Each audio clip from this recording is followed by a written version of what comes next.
I've said it before and I'll say it again. There are two jobs for any syndicator or fund manager. Number one is finding investors, and number two is finding assets to invest in. This is a blast from the past, from when I used to coach syndicators and fund managers on how to start their own real estate syndication funds. So the video is about 2 years old, or maybe a little bit more by the time you're watching this video, but it goes into a deep dive into what that process looks like in order to find those best markets across the nation.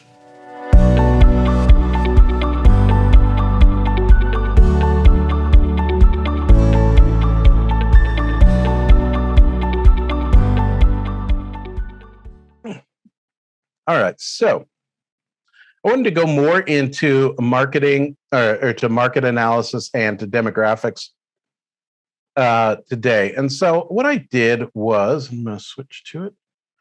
Good, showed up right. So what we're going to do today is we're going to go through some, general market analysis that I did. As we talked about last time, my top 8 markets are in no particular order: Seattle, Denver, Phoenix, Houston, Atlanta, Columbus, Ohio, Charlotte, and Raleigh. So those were the main markets that I was picked out of that we talked about last week by looking at who's growing the most and who has the right size of population, so that we're choosing things that are actually growing and that would be reasonable for investing in, rather than, you wouldn't want to grow to be saying, well, the 20-person town is growing at 50% because 10 people moved in. That just wouldn't be any good. So these are people that are generally, I'm looking at growth rates, above 1%. I'd love it 2% or 2% plus. And we're looking at it on a county by county basis. And that's important. And we'll see why I pulled that out. So I wanted first to look at, let's go through the kinds of reports that I pulled up. This is a demographic and income profile for Phoenix area. I actually grew up in Scottsdale, so I know the area quite well. And the Phoenix metropolitan service area is actually very, very large. Let's actually pull it up so I can show you how large it is. Where'd you go?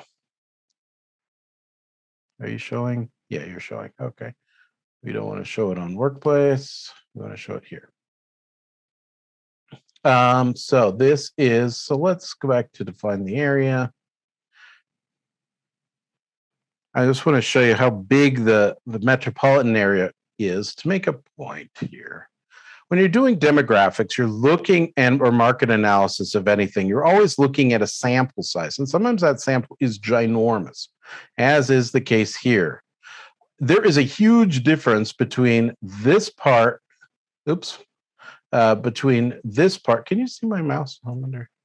No, you can't see my mouse, but you can see down here. So from between this part down here and the middle of the city right here. I mean, they're two very, very different things. So that has to be taken into account primarily when you start looking at the data. Now, when I was sorting through, what I was looking for was these large blocks of county information. I think this might actually be city. Let's see, how do I go back to that? I don't know how I go back to that. So it has to be taken into account because these areas are going to grow probably sometimes fast, like over here, but sometimes very, very slow. Like this isn't really in the area, but this place over here is growing, at a much slower rate than the rest of the country. And we're looking kind of at averages, and we're looking at bigger areas. See, this is showing us by zip code, these color blocks. So there are some parts that are growing much faster than others, and some parts that are bigger than others. So that said, this is the demographic information that we pulled out of for Phoenix. So here's how I kind of look at things. First, I start at the top, obviously. And I always start with the demographic and income profile because I care. If we think about what the drivers are, the driver that affects everything is population, right? So population affects your apartments, your office, your industrial, and your retail. So it's only employment that starts affecting your office and your industrial and your retail, and then your spendable income affects primarily retail. So in population, we've got a very large population base because this is a very big area that it's pulling from.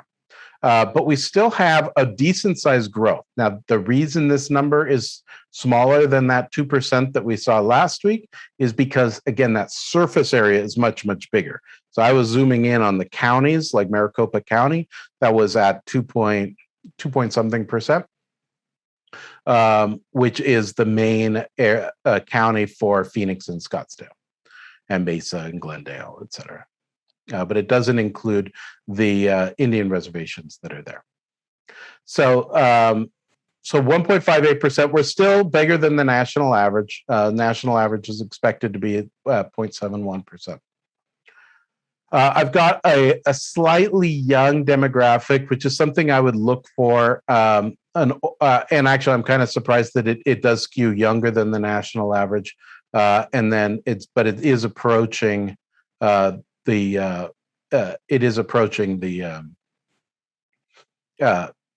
national average.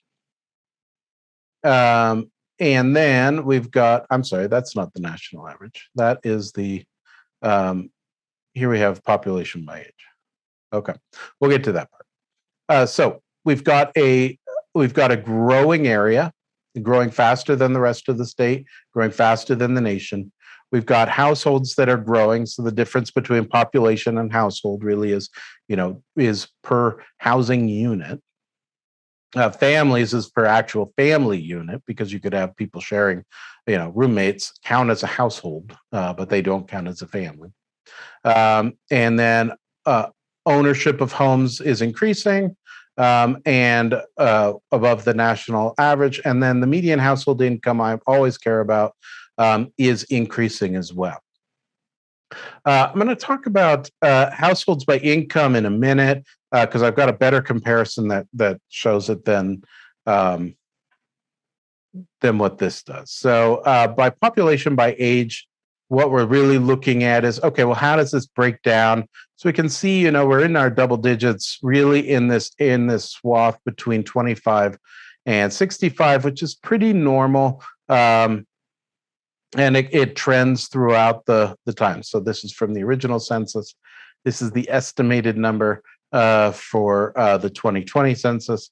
And then this is the predicted number as well for 2026. And so we still see that swath right in there, which is normal. We have a race and ethnicity.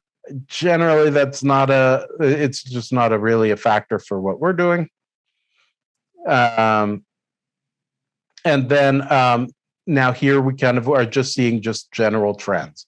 So population is growing faster than everybody. Households are growing faster than everybody. Families are growing faster than everybody. Same across the board. The only difference is the household income is actually growing more in the state than it is growing in the area, which is interesting. So I said we would get back to, let's see, how do I go? So one of the cities that we talked about is Columbus, Ohio. And here I want to talk about household income, because here I would be a little bit concerned. And I would start doing a little bit more investigating. And then I'm going to show you how I look at it when it compares to Raleigh, which has actually a similar type thing. So we've got our median household income. Okay. We've got our median household income at 2%, but the nation is expected to grow. In 2021, where we have a median trend I misread. All right, we got for our area, we've got 2.04 versus 2.41%. So we've got 0.5%, which is pretty significant on a growth rate of the nation. That's significantly more than the area that we're surveying. Now, what I do next is I come down and I want to see, well, what income brackets are really seeing that most amount of change? So we're seeing a decline in these bottom tiered incomes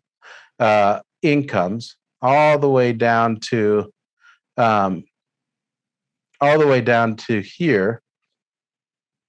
And so we're seeing that decline, that there is, of the population, 7.9% in 2021 were below 15,000. Well, that drops to 6.7%. And so I'm seeing an overall decline until we get to, it starts increasing once we get to that 75,000 and up. So that tells me that, okay, we are trending up in these upper income categories, which is what I would want to see. But we're not seeing a huge shift. When we look at something like Raleigh, and this is Raleigh and Durham combined, which is so it's still a good sized area, but it's a much broader demographic, and again, it's kind of big. So I'm seeing 2.1% versus 2.4%, so I'd be a little concerned. But what gives me comfort here is I've got pretty big swings in these upper income brackets here. My people in the 150 and up, it's 9.3 and 10.1, going up to 11. So that's telling me, okay, all of my swings are really taking place in this category here. Really, everybody, it's not until we get above 75,000 that we start seeing a swing, and then we get a pretty significant swing. So that gives me hope that the upper demographic is actually swinging up, and that's kind of reflected in where we're seeing this shift in the median household income from what is currently in 2021 through 2026. So let's stick in. Let's see, Phoenix might be useful. Houston's actually a good example too. So, and again, this is just to give you kind of an idea and a flavor of the area. Now, the other thing I find very helpful, and I'd be happy to send these to you as well. I'm going to send you all 8 of these packages. So I'm going to send you for all of those cities that I've defined. We're going to put in for download in the Knowledge Library. We'll put all 8 of both the tapestry and the demographic and income profile. So they'll be there for you. You can look at those. But here is your invitation. Please just let me know where you want, what you want me to run for you. If you've got a particular market, we can do a deep dive into that, which is actually one of the things we're going to talk about next week. What I'd like to have happen is for people to tell me where they want to run, whether that's, where you think your dominant area is going to be. We'll run those demographics, and then we'll start looking at what that is. And then we'll craft what the messaging would be about the area to investors. So I think that would be a useful and interesting exercise. Now, tapestries are pretty interesting. So a tapestry is a technology that's derived by Esri. So a tapestry is another word for a psychographic profile, which basically takes all of the information that exists both in demographics and spending habits and makes predictions about who these people are and what kind of category you could put them into. Hoping we can, I'm not getting it very clearly. Allow. Let's see. So here's just one. Let me click over to Chrome so you can see it. So here's the urban chic one. We've got, this is the average, the number of households that are predicted to be in that. Average household size, 4.3. This is a very good way to start to get a handle on not only your area at large, but also in the area that about what's important and about what spending habits are going to look like. So I've used this before to make a case for certain retail positions, to say, these are people who are primarily eating organic foods, drinking imported wine. They appreciate a good cup of coffee. So if I've got a retail center that's got a great coffee shop, this supports that. Okay, that's going to be a good tenant, and that tenant should do well. It also gives me kind of an idea of what their overall spending habits are, and ultimately, these are where those main demographics are located throughout the country. It is they're interesting in and of themselves in a smaller area. I mean, in a broad sense. But let's do a no. So let's do my office for fun.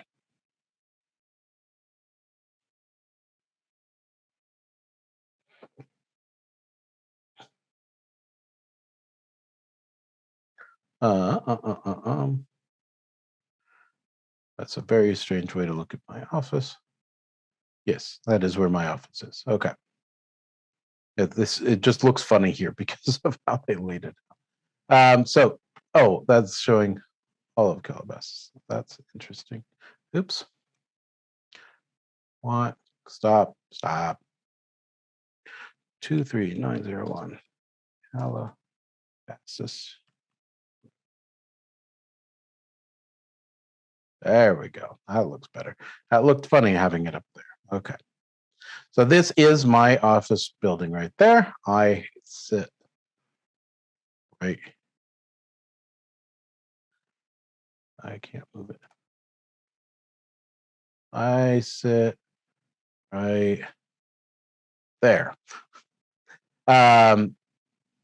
So what we can do is we can build out several rings and get very specific kind of information about our business itself. So we can do that either by just creating rings of mileage, or by drive time, or by walk time. Now, we are a driving area. But for what I want to talk about, I actually just want to look at a 2-mile radius up of around my office.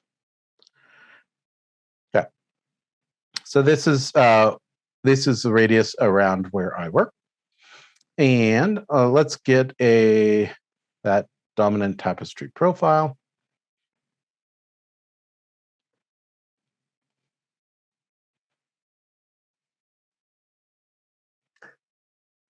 And this one takes a little bit longer to run, but you'll start seeing in detail a little bit more trends. When you look at it in a huge map, like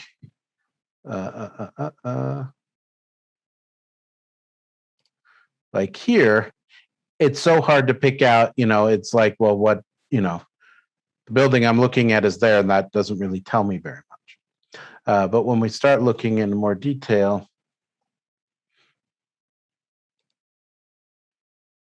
like here, now we start seeing, okay, now this is what we're talking about. So all of these people belong to affluent estates and or the upscale avenues. Everybody is within this. This, I think that's true. Isn't that right?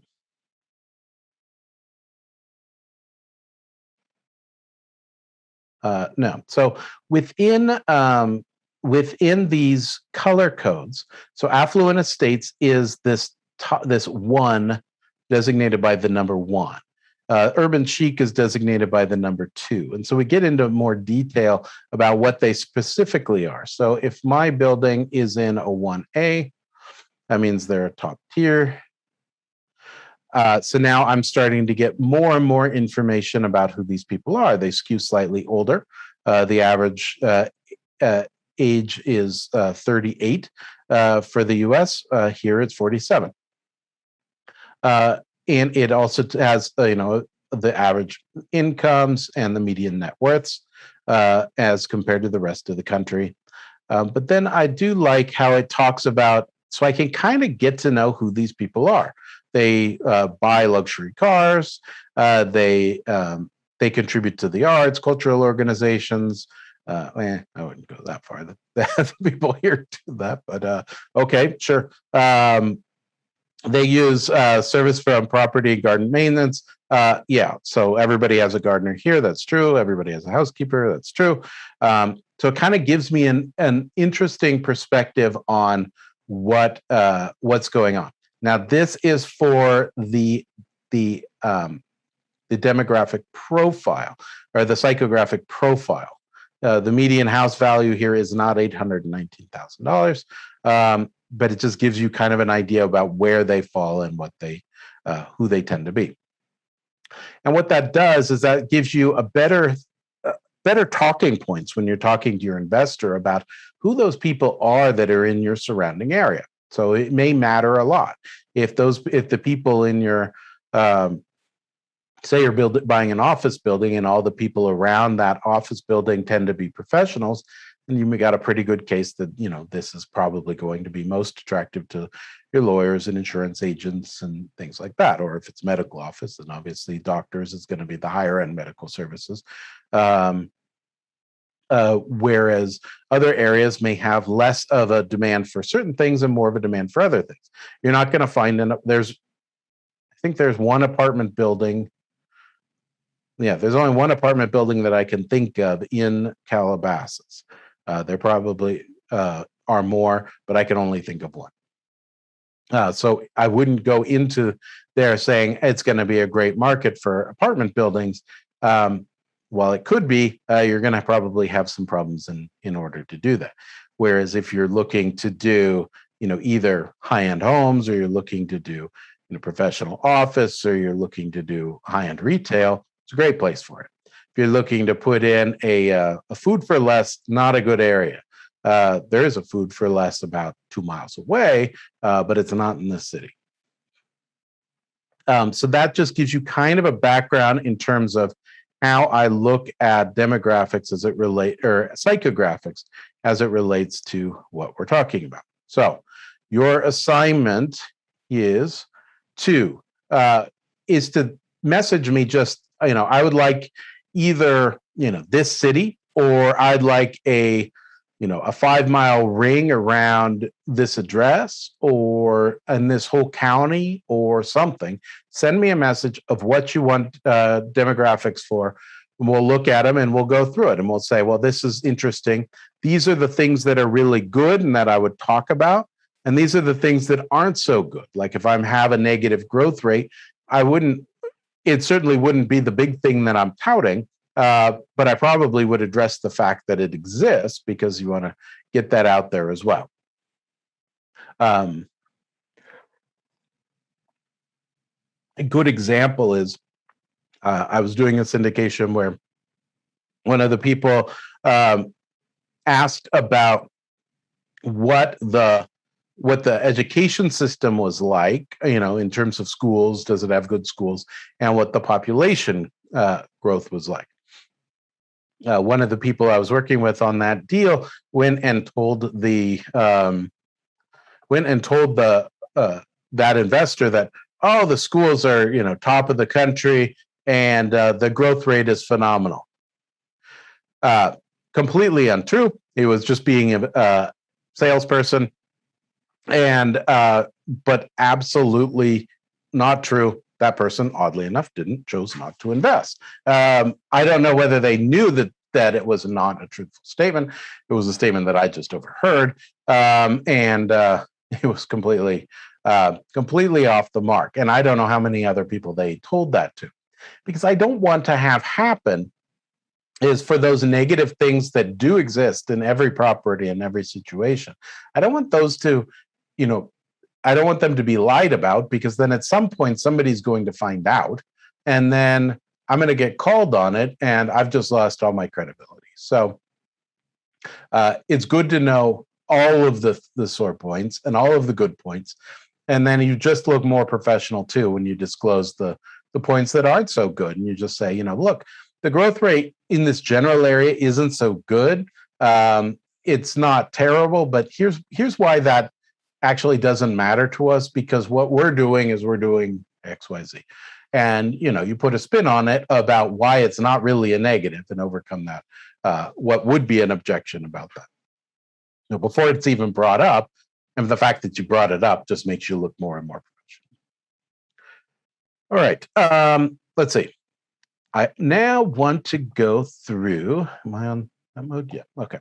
Let me open up. Just bear with me 1 second while I figure out how I bring this up.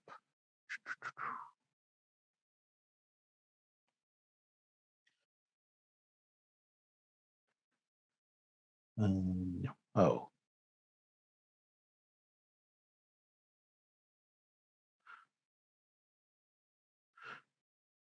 Oh, that's strange. Okay. Let's see. First, I want to talk about this. Okay. Then I have to. Sorry, just have to make this so it looks right.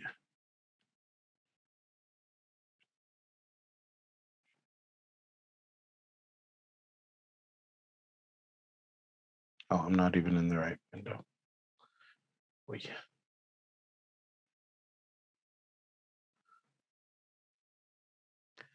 All right, just bear with me 1 more sec. Almost there. Almost there. Not easy to do graphics while live on camera. All right, now I've got it. Whew. All right, so what we've done here, this is a find properties spreadsheet. Now it looks similar to the spreadsheet that I've given you before on finding investors, but it kind of lays out the very, very basics.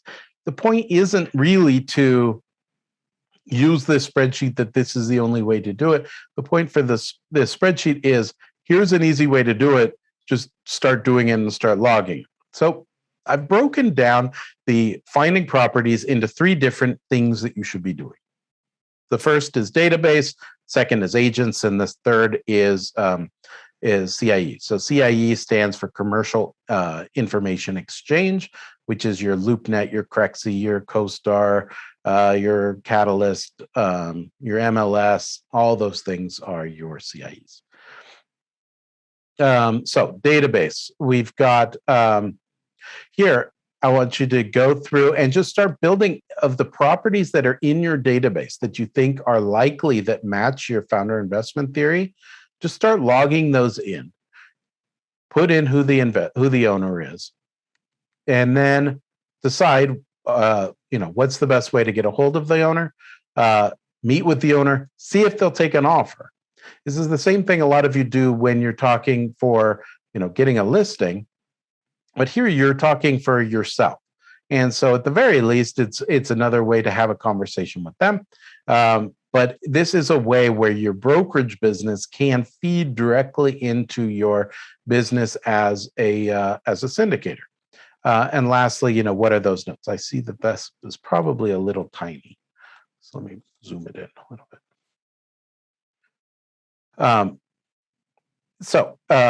It's got these fields and it's got a notes field. I would highly recommend you just do this and get it done. Just what are those key properties? Because most of you probably you want a property, and so that's why you haven't really gotten started. And so if that's the case, here's a way you can go through your database, see what's in existence, and start just putting properties down. The second way is real estate agents. So I've advocated before that a great way to find properties is start talking to agents. It's probably worth incentivizing them with them being able to take a brokerage fee and double end the deal if that's valid in your state, which probably is. I think almost all states let you double end. And so in this case, they could double end, make double the commission, and you'll then have a good property to syndicate. or split it with them, or come up with something in order to do that. So this is just a basic list that you can build out, just like our other list of people to contact. So build out a list of who are those people, what is the product type they typically work in.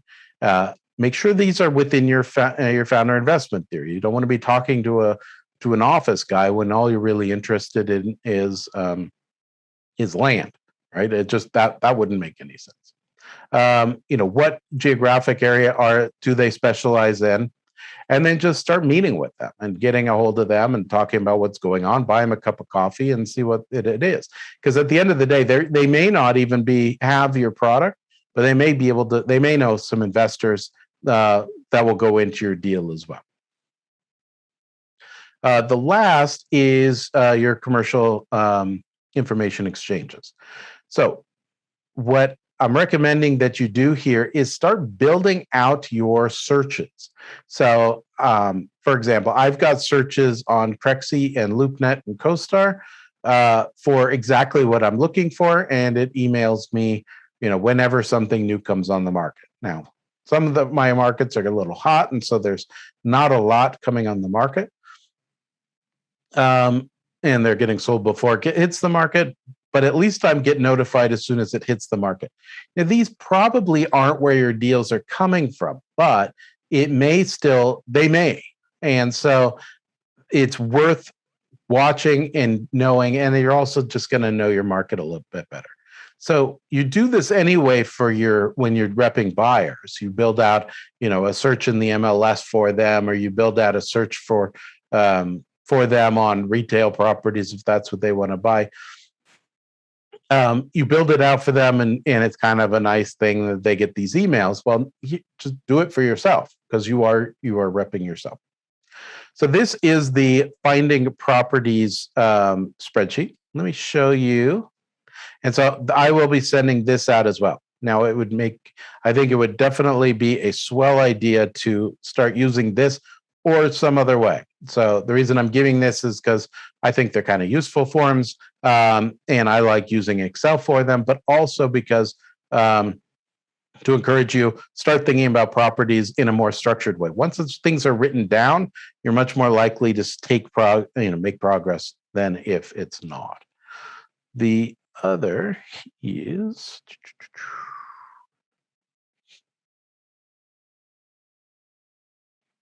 Whoa, look at that. It switched on the fly too. Pretty fancy. Is this latch system? There we go. All right. So once I have, and I show you this because I think a lot of people don't have any active deals right now, but this is how I keep track of it. And I want to take down the confusion about how to do it now rather than have there being some fear about, well, once I get it in, then I suddenly have to do all this work. So one second.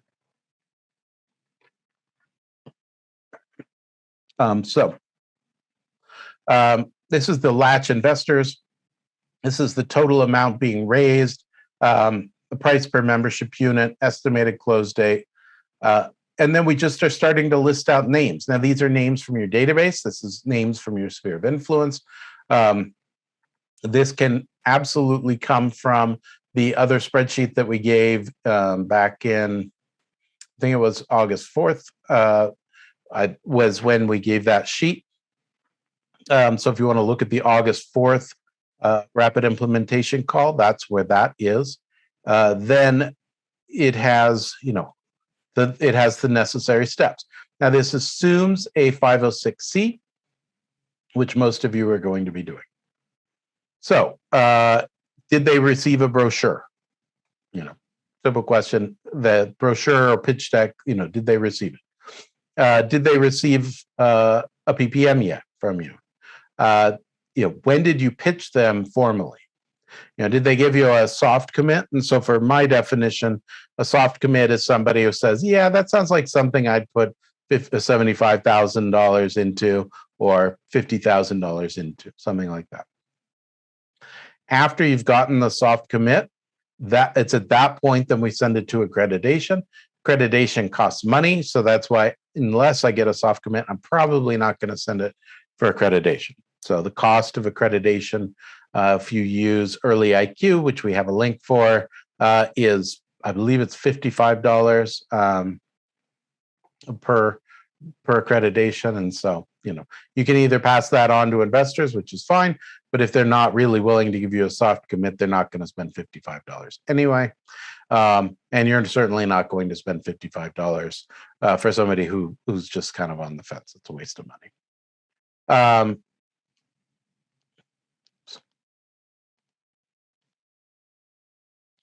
Once you hear back from them and find out if they're accredited, then you move on to what their firm commitment is. I've decided I'm going to do $100,000.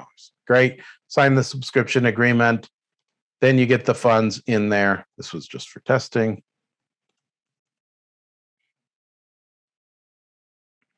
And then what we're doing here, why this is swell, is because you're always trying to keep track of where you're at on any given point on there.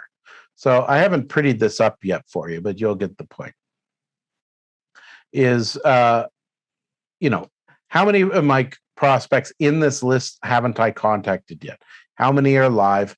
How many are just unconverted? Like how many are there that are still alive and I've pitched, but I haven't converted to them giving me any kind of number. They just said, let me think about it. Or how many of those gave me a soft commit and said, yeah, I'd probably do 200,000. How many of them have finished the accreditation process? And now how many signed subscription agreements have you got? Because at the end of the day, what you're really looking for is these dollar amounts. So, really dollars that I still need to get in my bank account is $900,000. I still need $900,000. Now I've received $100,000 from John Adams. He gave me $100,000, but I still need the amount remaining. If I start counting the people who gave me firm commits, what is that looking like? So let's say Thomas Jefferson gave me a firm commit of $50,000. Okay. So if my firm commits come in, then I really only need $850,000. And then if I keep track of, but George Washington told me he was going to give me, that he was probably in for $250,000. Well, okay, if I convert him, I've got $600,000. Just trying to give eyeballs on where you are at any given point. Because, this is the number that really matters, the number of dollars that are in the bank. It at least lets you know, okay, I've got a pretty big disconnect here. I need to bridge that gap by converting this $400,000 in order to make it happen. And I got to fix this calculation because it's adding up people who already committed. So I'll before I send it out, I'll fix that up. Oh no, it's correct. So the $400,000. So this is soft committed dollars, but it's actually soft committed dollars plus firm plus received. So this is counting it that way. So my mistake. The calculation is right. It just didn't have the right title. I hope you found that video helpful. My name is Tilden Moschetti. I am a syndication attorney with the Moschetti Syndication Law Group. If we can help you put together a real estate syndication or fund, or find capital for your business, or whatever it is that you're looking to use Regulation D for, I hope you'll give us a call.